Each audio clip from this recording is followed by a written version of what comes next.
All that morning they were busy with preparations. Soon after midday they ate with Bjorn for the last time, and after the meal they mounted the steeds he was lending them, and bidding him many farewells, they rode off through his gate at a good pace. As soon as they left his high hedges at the east of his fenced lands, they turned north, and then bore to the northwest. By his advice, they were no longer making for the main forest road to the south of his land. Had they followed the pass, their path would have led them down the stream from the mountains that join the great river miles south of the J.R.R. At that point, there was a deep ford, which they might have passed if they had still had their ponies, and beyond that a track led to the skirts of the wood and to the entrance of the old forest. But Bjorn had warned them that that way was now often used by the goblins, while the forest road itself, he had heard, was overgrown and disused at the eastern end, and led to impassable marshes, where the paths had long been lost. Its eastern opening had also always been far to the south of the lonely mountain, and would have left them still with a long and difficult northward march when they got to the other side.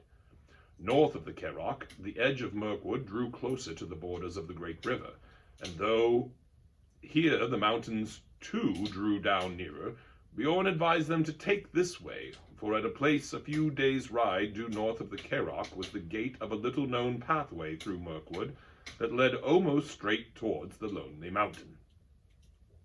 "The goblins," Bjorn had said, "will not dare to cross the great river for 100 miles north of the J.R.R., nor to come near my house. It is well protected at night. But I should ride fast, for if they make their raid soon, they will cross the river to the south and scour all the edge of the forest so as to cut you off, and wargs run swifter than ponies.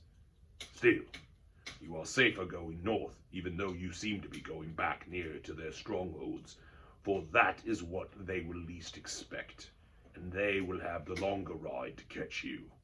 Be off now, as quick as you can."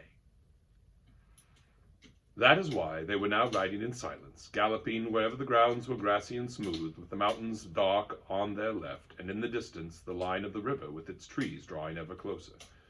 The sun had only just turned west when they started, and till evening it lay golden on the land about them.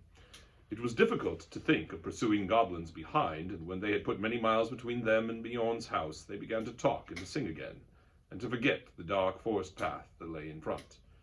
But in the evening, when the dusk came on and the peaks of the mountains glowered against the sunset, they made a camp and set a guard, and most of them slept uneasily with dreams in which there came the howling of hunting wolves and the cries of goblins. Still, the next morning dawned bright and fair again. There was an autumn-like mist white upon the ground, and the air was chill. But soon the sun rose red in the east, and the mists vanished, and while the shadows were still long, they were off again. So they rode now for 2 more days, and all the while they saw nothing save grass and flowers and birds and scattered trees, and occasionally small herds of red deer browsing or sitting at noon in the shade. Sometimes Bilbo saw the horns of the harts sticking up out of the long grass, and at first he thought they were the dead branches of trees. That third evening they were so eager to press on, for Bjorn had said that they should reach the forest gate early on the 4th day, and that they rode still forward after dusk and into the night beneath the moon. As the light faded, Bilbo thought he saw away to the right, or to the left, the shadowy form of a great bear prowling along in the same direction. But if he dared to mention it to Gandalf, the wizard only said, "Hush! Take no notice." Next day they started before dawn, though their night had been short.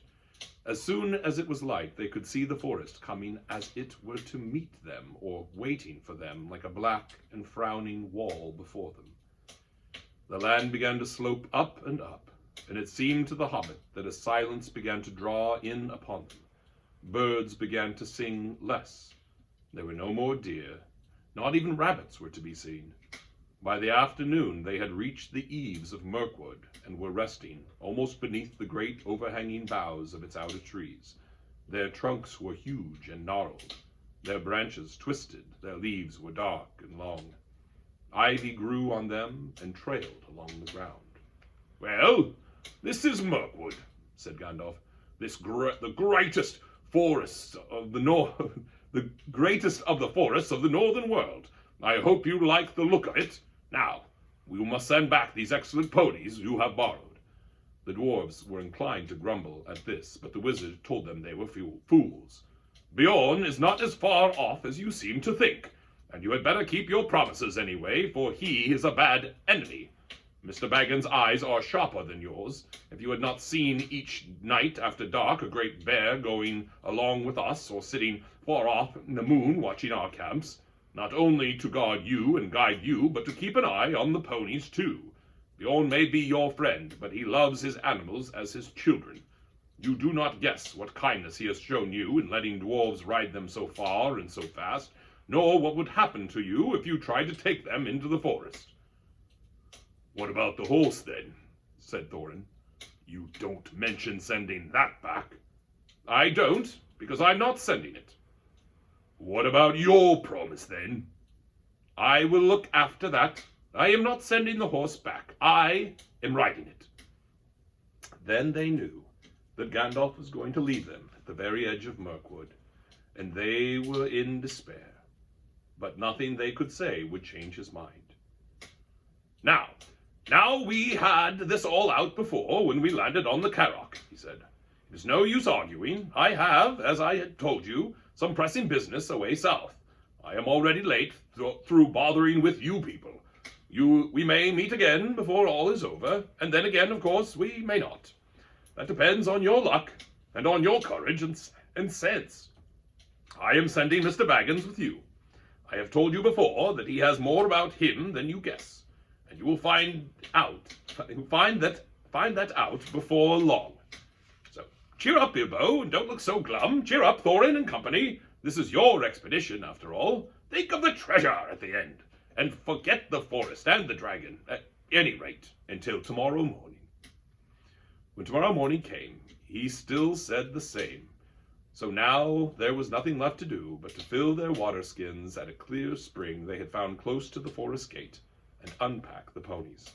They distributed the packages as fairly as they could, though Bilbo thought his lot was wearisomely heavy, and did not at all like the idea of trudging for miles and miles with all that on his back.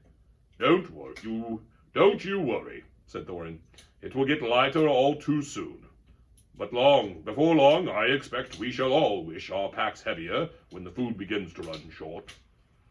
Then, at last, they said goodbye to their ponies and turned their heads for home. Off they trotted gaily, seeming very glad to put their tails towards the shadow of Mirkwood. As they went away, Bilbo could have sworn that a thing like a bear left the shadow of the trees and shambled off quickly after them. Now Gandalf too said farewell. Bilbo sat on the ground, feeling very unhappy, and wishing he was beside the wizard on his tall horse. He had gone just inside the forest after breakfast, a very poor one, and it had seemed as dark in there in the morning as at night, and very secret. A sort of watching and waiting feeling, he said to himself.